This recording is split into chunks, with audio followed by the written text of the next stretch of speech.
Assalamualaikum warahmatullahi wabarakatuh. Ketemu lagi sama saya, Siti Aisyah Amini. Di video kali ini kita akan membahas apa ya? Seperti yang kalian baca di judul, video kali ini kita akan membahas mengenai penjajahan Indonesia dan upaya Indonesia untuk mempertahankan kedaulatannya. Seperti yang kita tahu ya teman-teman, bahwa penjajahan Indonesia itu kisahnya panjang, rumit, penuh perjuangan dan kerja keras. Tapi karena materi ini tuh dikhususkan untuk anak sekolah dasar, jadi saya akan menjelaskannya dan materi yang nanti akan disampaikan juga disesuaikan dengan materi yang ada di sekolah dasar. Jadi mungkin ini nggak akan terlalu rinci dan tidak akan terlalu panjang karena ya disesuaikan untuk anak-anak sekolah dasar. Baik, kalau gitu daripada kita membuang-buang waktu, kita langsung saja ke materinya ya teman-teman. Let's go!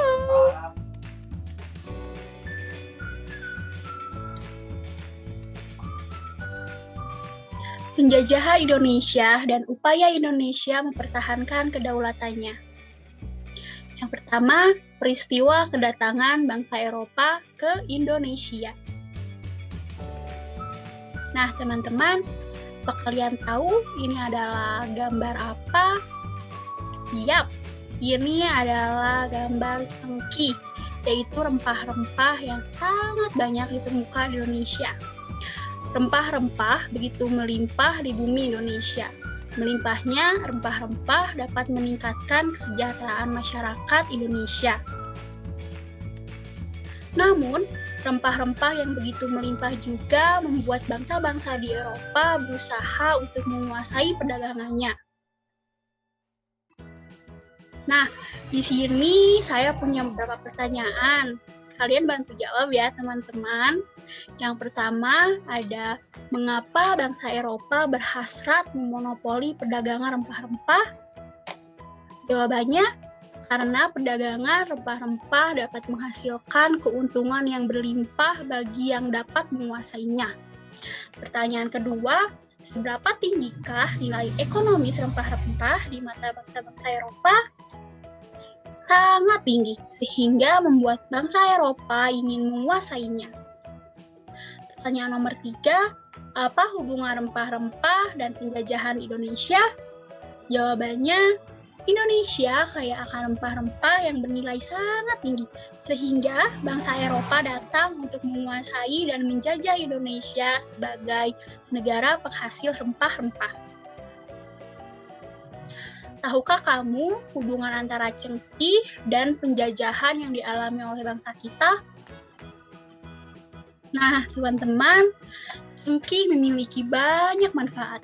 Sebagai bumbu masak, cengkih digunakan dalam bentuk bubuk atau bisa juga digunakan dalam bentuk bunga utuh. Cengkih juga digunakan oleh bangsa Cina dan Jepang sebagai dupa. Selain itu, minyak cengkih digunakan sebagai aromaterapi dan obat sakit gigi. Pohon cengkih banyak manfaatnya, sehingga menjadikannya bernilai ekonomis tinggi. Oleh karena itulah, cengkih merupakan salah satu bahan rempah-rempah yang menjadi buruan bangsa-bangsa Eropa. Hal itu memicu terjadinya penjajahan di Indonesia. Peristiwa kedatangan bangsa Barat. Mulai abad ke-15, bangsa Eropa berusaha melakukan penjelajahan samudra. Bangsa Eropa yang pernah melakukan penjelajahan dan penjajahan di Indonesia dimulai oleh bangsa Portugis. Kapal mereka pertama kali mendarat di Malaka pada tahun 1511. Berikutnya ialah bangsa Spanyol yang mendarat di Tidore, Maluku pada tahun 1521. Kemudian disusul oleh bangsa Inggris dan Belanda. Kapal-kapal Belanda pertama kali mendarat di Pelabuhan Banten pada tahun 1596. Faktor-faktor pendorong penjelajahan samudra antara lain sebagai berikut. Adanya keinginan mencari kekayaan atau gold. kekayaan yang mereka cari, terutama rempah-rempah, sekitar abad 15 di Eropa, harga rempah-rempah sangat mahal. Harga rempah-rempah semahal emas atau gold. Mereka sangat membutuhkan rempah-rempah untuk industri obat-obatan dan bumbu masak. Adanya keinginan menyebarkan agama atau gospel. Selain mencari kekayaan dan tanah jajahan, bangsa Eropa juga membawa misi khusus. Misi khusus tersebut adalah menyebarkan agama kepada penduduk daerah yang dikuasainya. Oleh bangsa Portugis, tugas mereka ini dianggap sebagai tugas suci yang dilaksanakan ke seluruh dunia. Adanya keinginan mencari kejayaan atau glory.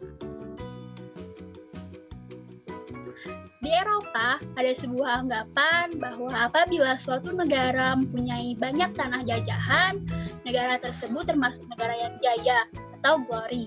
Dengan adanya anggapan ini, negara-negara Eropa berlomba-lomba untuk mencari tanah jajahan sebanyak-banyaknya. Dan yang terakhir, ada perkembangan ilmu pengetahuan dan teknologi. Ilmu pengetahuan dan teknologi berkembang pesat, contohnya seperti berikut. Pertama, ditemukannya mesiu untuk persenjataan.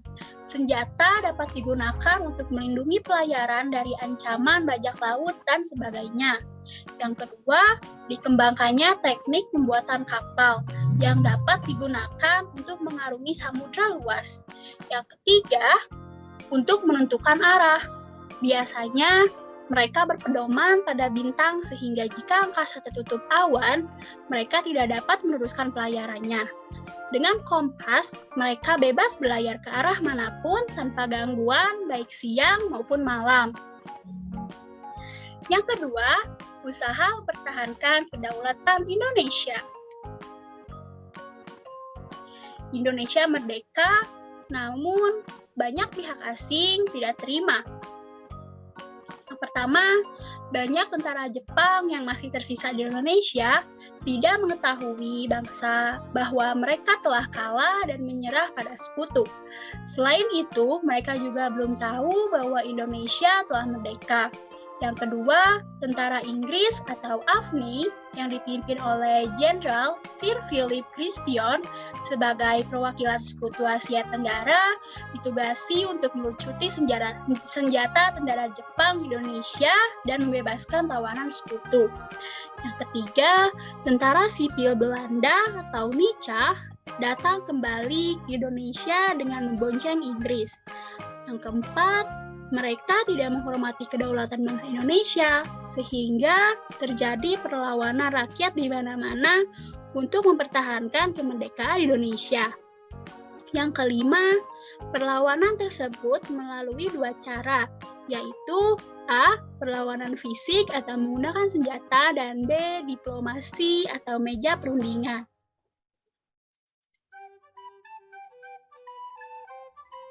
Perlawanan fisik.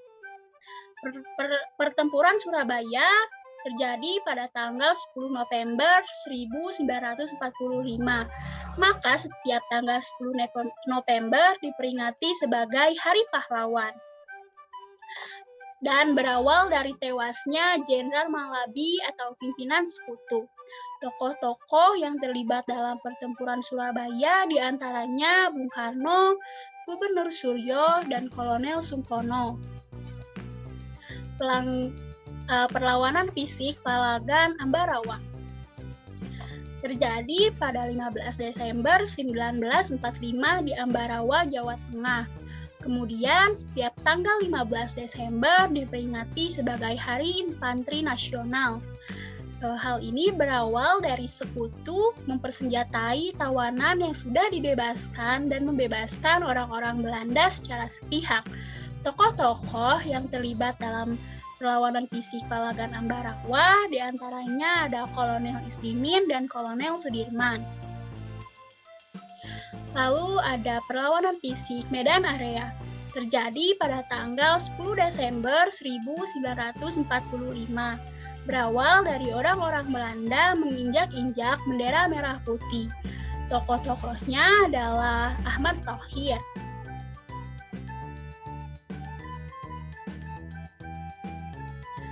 Lalu ada perlawanan fisik Bandung Lautan Api. Terjadi pada 23 Maret 1946. Berawal dari ultimatum Sekutu meminta senjata rakyat Indonesia yang diperoleh oleh tentara Jepang. Rakyat menolak dan membakar kota Bandung agar tidak dikuasai Sekutu. Tokoh-tokoh yang terlibat dalam perlawanan fisik Bandung Lautan Api diantaranya adalah Muhammad Toha, Abdul Haris Nasution, dan Suryadi Suryadharma. Lalu ada serangan umum 1 Maret. Terjadi pada 1 Maret 1949 di Yogyakarta. Berawal dari Belanda yang menduduki kota Yogyakarta dan mempropagandakan bahwa TNI telah hancur. Tokoh-tokoh yang terlibat dalam serangan umum 1 Maret diantaranya ada Letnan Kolonel Soeharto dan Sultan Hamengkubuwono ke-9.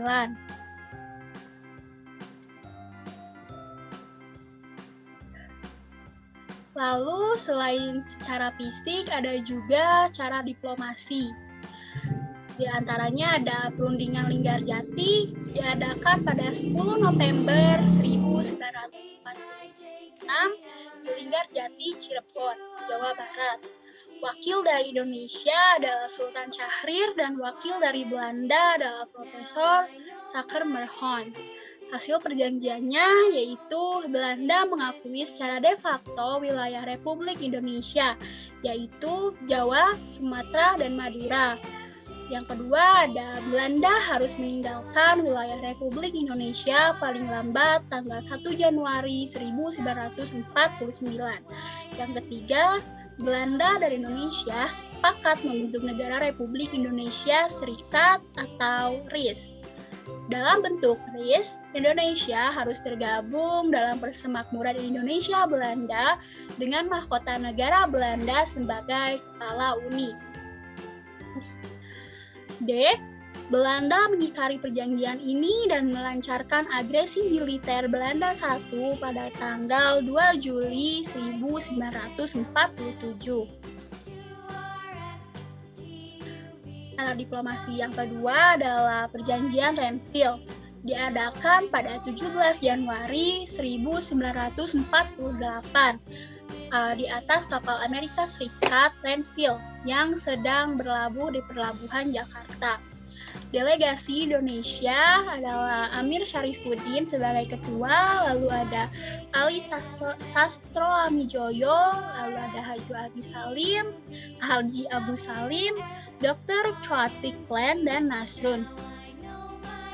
Delegasi dari Belanda ada R. Abdul Qadir Wijoyo Atmojo sebagai ketua, lalu Mr. A.L. van Vredenburg, Dr. P.J. Coates, dan Mr. C.H.R. Sumokil.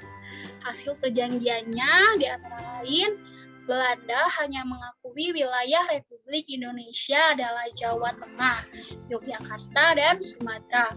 Disetujuinya sebuah garis demarkasi yang memisahkan wilayah Indonesia dan daerah pendudukan Belanda. TNI harus ditarik mundur dari daerah-daerah yang diduduki Belanda. Belanda tetap berdaulat di Indonesia sampai diserahkan kepada Republik Indonesia Serikat yang akan dibentuk. Belanda mengingkari perjanjian lagi dan melancarkan agresi militer Belanda II pada tanggal 19 Desember 1949.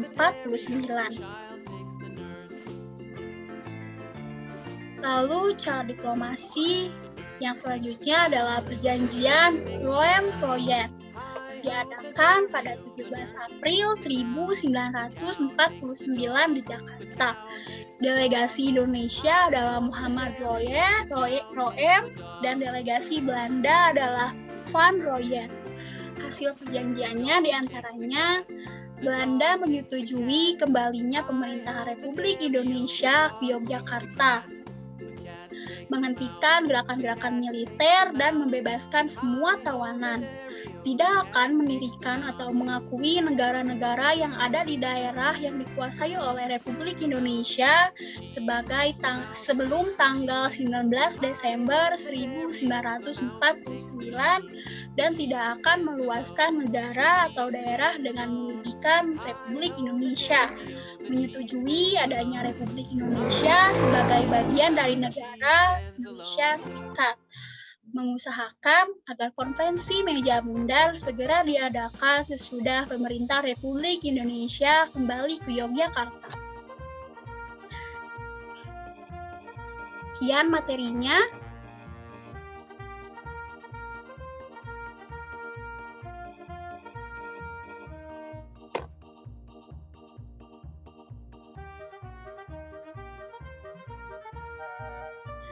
Sekian materi yang saya sampaikan.